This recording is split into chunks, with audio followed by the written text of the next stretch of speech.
मन के सवाल में आप सभी के मनों का स्वागत है।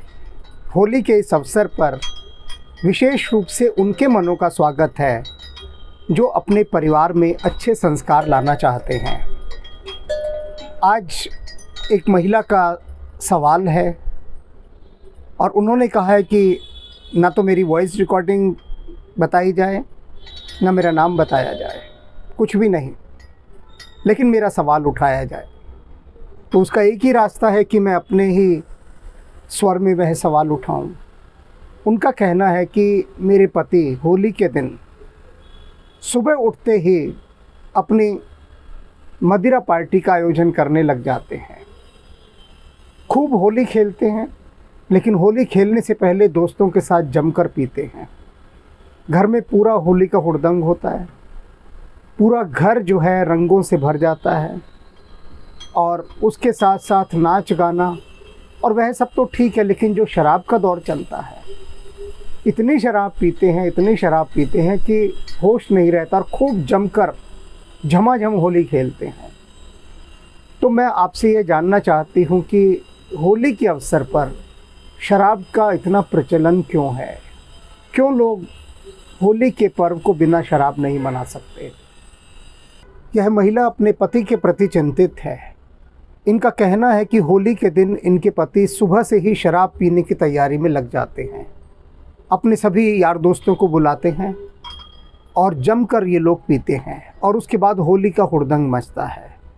घर हमारा काफ़ी बड़ा है और उसके बाद तो ये गली में भी निकल जाते हैं और ऐसी होली कि लगता है कि ये पगला गए हैं।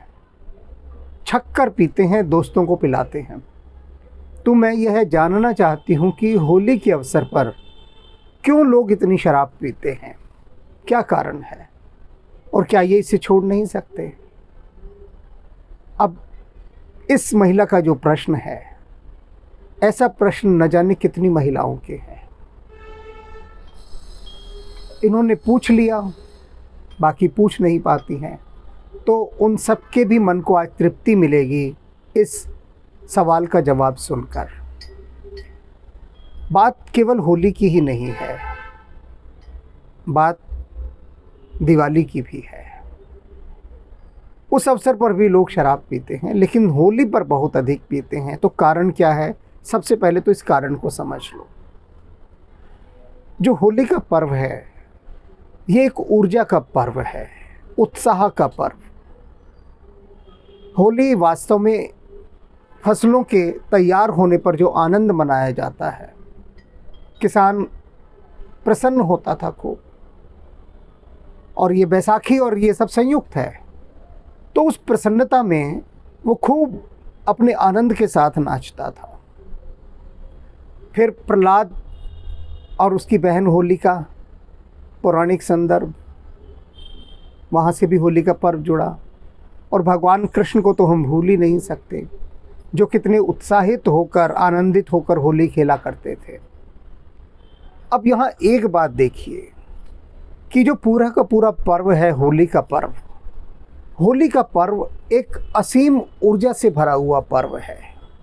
शरीर इतनी ऊर्जा इस समय फेंकता है, ऋतु भी कुछ ऐसी होती है, अवसर भी ऐसा होता है और पूरा का पूरा परिवेश ऊर्जावान होता है, नाचना चाहता है, उत्साहित होकर, आनंदित होकर झूमना चाहता है। अब दो स्थितियां होती हैं। एक स्थिति यह है कि आनंद आपके भीतर हो।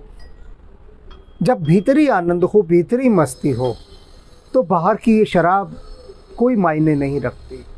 इस शराब की ओर कोई देखता भी नहीं फिर, क्योंकि भीतर इतना आनंद है। उस आनंद के सुरूर के आगे, उस आनंद की मस्ती के आगे ये शराब बहुत छोटी जान पड़ती है, बहुत छोटी। लेकिन भीतर का तो आनंद है नहीं, और भीतर की चेतना नाचना चाहती है, शरीर को नचाना चाहती है। दरअसल नाच तो वो खुद रही है, लेकिन वो चेतना जिसे चला रही है, उस शरीर को, उस देह को, उसको वह कहती है तुम नाचो। अब शरीर कैसे नाचे?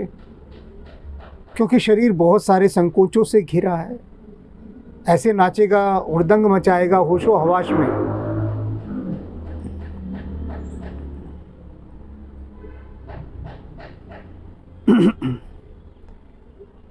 ऐसे ही नाचेगा, हुड़दंग मचाएगा होशो हवास में, तो खुद भी शर्म आती है। तो फिर उसका एक शॉर्टकट ढूंढा जाता है कि शराब पी लो। अब शराब पीने के बाद क्या होता है कि जो बहुत सारे शर्म और लाज के जो तंतु होते हैं, जो कोशिकाएं होती हैं, जो सेल्स होते हैं, वो सेल्स हो जाते हैं। और वो जो शरारती सेल हैं वे जाग जाते हैं। अब शराब जितनी अधिक पी जाती है उतने अधिक जो समझ के तंतु हैं, रेशे हैं, कोशिकाएं हैं, सबको सुला दिया जाता है। वो सब सो जाती हैं समझ की, और सारे नासमझ तंतु उठकर जाग जाते हैं और नाचने लगते हैं, और वो शरीर को नचाते हैं। तो शरीर नाचता है, फिर बिना सोचे समझे नाचता है, और ऐसा नाचता है कि सामने वाला देखे कि इसको हो क्या गया, कोई भूत प्रेत तो नहीं आ गया। और दूसरी बात, इस होली का आश्रय लेकर लोग बहुत कुछ अनुचित करते हैं, बहुत कुछ भगवान शंकर का नाम लेकर भांग घिसते हैं। कारण यही है कि भीतर के सारे परिवेश का जो उत्साह है, जो आनंद है, उसको अभिव्यक्त करना है। और अभिव्यक्ति के लिए भीतर तो सब खाली पड़ा है, तो बाहर से आर्टिफिशियली लेकर आई जाती हैं चीज़ें। जैसे देखते हैं ना कि कई खेल होते हैं, खेल के अंदर बहुत सारे खिलाड़ी कई बार वो ले लेते हैं मादक द्रव्य, स्टेरॉइड्स जिसको कहते हैं, कुछ ऐसी चीज़ें जिससे शरीर सामान्य ऊर्जा से बहुत अधिक ऊर्जा का अनुभव करता है। होती नहीं है ऊर्जा, पर वो आर्टिफिशियली एक ऊर्जा, एनर्जी जो है ना, वो डाली जाती है, जिसके कारण वो अन्य सामान्य खिलाड़ियों की अपेक्षा बहुत अधिक शक्ति लगाकर खेलता है। तो ये होली के अवसर पर भी लोग यही करते हैं। वास्तव में अगर भीतर के आनंद को स्वयं जगाया जाए, और इस हुड़दंग के स्थान पर यदि कीर्तन किया जाए, तो कीर्तन में भी तो नाच है ना। एक शराब पिया हुआ आदमी होली के दिन खूब नाच रहा है, लेकिन अगर घर में ढोल मंजीरे और ये सब लाकर कीर्तन किया जाए, होली मनाई जाए और फिर नाचा जाए, नाच तो तब भी होगा। लेकिन भक्तिपूर्ण नाच में आप बेशर्मी नहीं दिखा सकते, छिछोरापन नहीं दिखा सकते, लेकिन भीतर की जो नकारात्मक शक्तियां हैं उनको तो ये छिछोरापन दिखाना है, फोड़पना दिखाना है, बेशर्मी करनी है, कुछ हदों को पार भी करना है। तो उनके लिए क्या होगा? उनके लिए नकारात्मक ऊर्जा का ही सहयोग चाहिए। तो जो ढोल मंजीरे झांझ ये सब मैंने बताए, कीर्तन के उपकरण, हारमोनियम, ढोलक, ये सब क्या है? ये सकारात्मक ऊर्जा उत्पन्न करते हैं, सकारात्मक ऊर्जा। और बड़े बड़े लाउडस्पीकर पर गाने लगाकर, शराब पीकर, भांग पीकर, अन्य मादक द्रव्यों का सेवन करके नाचना, ये नकारात्मक ऊर्जा का उत्सर्जन करते हैं। अब ये है कि कौन व्यक्ति किस स्वभाव का है। अनेक लोग हैं ऐसे जिनको कोई सरोकार नहीं शराब से। त्योहार का दिन अगर वो पीते भी हैं तो भी उस दिन शराब की तरफ देखेंगे नहीं, और कुछ तो पीते ही नहीं हैं। वे त्योहारों का सम्मान करते हैं, उनका आदर करते हैं, त्योहार की गरिमा को बनाए रखते हैं। तो ये सारा का सारा, अब तुमने कहा कि क्या करें, मेरे पति पीते हैं, कुछ नहीं किया जा सकता, कुछ भी नहीं किया जा सकता जब तक वे अपनी समझ खुद नहीं बढ़ाएंगे। किसी शराबी को नहीं सुधारा जा सकता तब तक जब तक वो स्वयं अपनी समझ को ना बढ़ाए, अपने स्वभाव को ना बढ़ाए, अपने भीतरी जो उसकी व्यवस्था है उसमें कुछ परिवर्तन ना करे, तब तक कुछ नहीं हो सकता। क्योंकि ये सारा खेल अपनी समझ का है और उस समझ से बात चलती है। दरअसल होता क्या है, कोई भी खुशी का अवसर जब आता है ना, कोई भी, तो खुशी के अवसर पर भीतर एक उफान उठता है ऊर्जा का।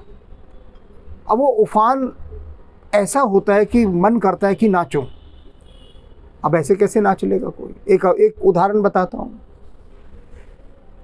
एक भले आदमी ने मुझे अपनी बेटी के विवाह में बुलाया, हम गए और 7 बजे वहाँ पहुँच गए। बेटी का विवाह है तो बारात तो आनी नहीं, क्योंकि बारात तो आती लगभग 11-12 बजे के बाद है। पहुँचे तो जो लड़की का पिता था वो अपना नशे में पूरी तरह से टुन। मैं बड़ा हैरान हुआ। मुझे देखा उसने और देख के पैरों में गिरा, और नशे ने और धक्का मार के उसे गिरा दिया तो पूरा ही गिर गया वो। आसपास के साथ जो 2-4 लोग थे उन्होंने उठाया उसे, हाथ जोड़ के खड़ा हो गया कि बड़ी कृपा की आपने, आप वर वधू को आशीर्वाद देने पधारे। तो मैंने कहा देखो, मैं वधू को आशीर्वाद देने पधारा हूँ, क्योंकि वर आएगा रात के 12 बजे और तब तक मैं रुकने वाला नहीं। मैं अभी आधे 1 घंटे में चला जाऊँगा, इससे ज़्यादा मैं रुकूँगा ही नहीं। लेकिन उन्होंने बहुत आग्रह किया, वो पैरों में ही गिर गए कि मैं छोड़ूंगा ही नहीं जब तक आप कहेंगे नहीं कि दोनों को आशीर्वाद दूंगा। तो मैंने भी सोचा चलो आज पिकनिक यहीं मना ली जाए। मैंने हाँ भर दी। अब उनको मैंने पूछा कि क्या बात है, तबीयत ठीक है क्या? ये नहीं कहा कि इतनी शराब क्यों पी रखी है। मैंने कहा तबीयत ठीक है।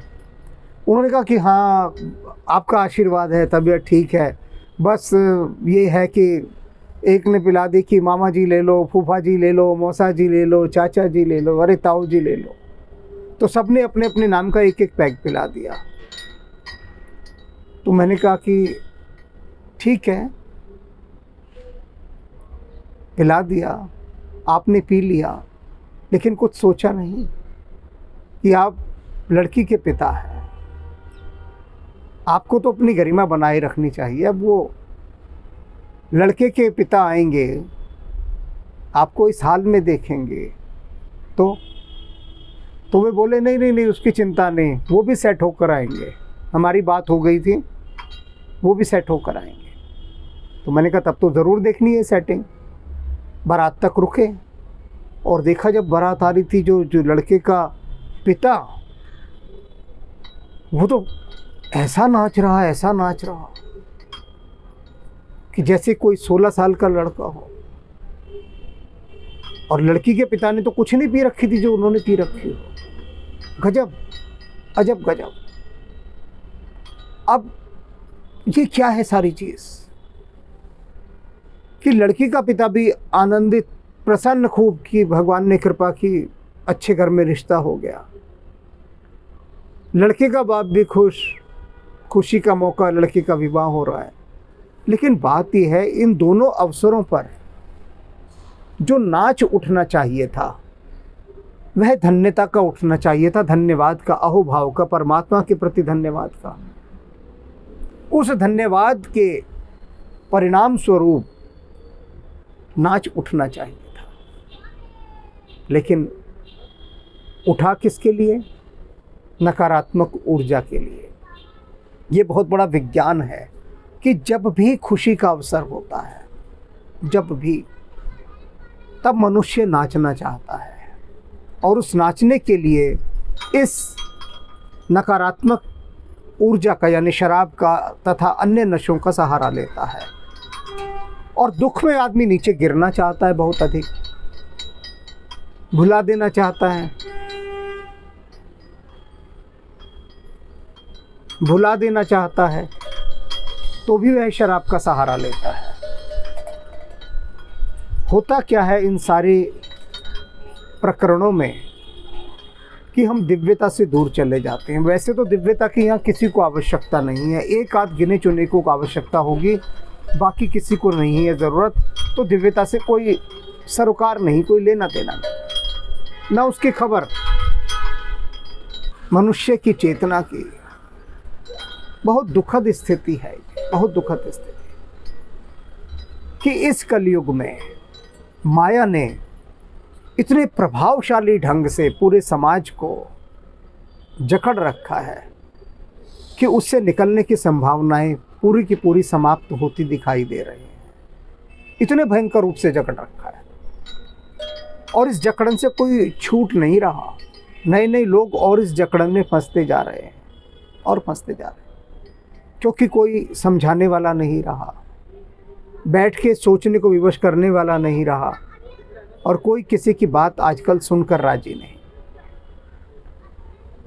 तो इन जैसी महिलाओं को मैं यही कहूँगा कि पतियों को रोके टोके ना, उनके आनंद में बाधा ना बने, क्योंकि पिए हुए होंगे, कहीं पीट पाट दिया तो और मुसीबत खड़ी हो जाएगी।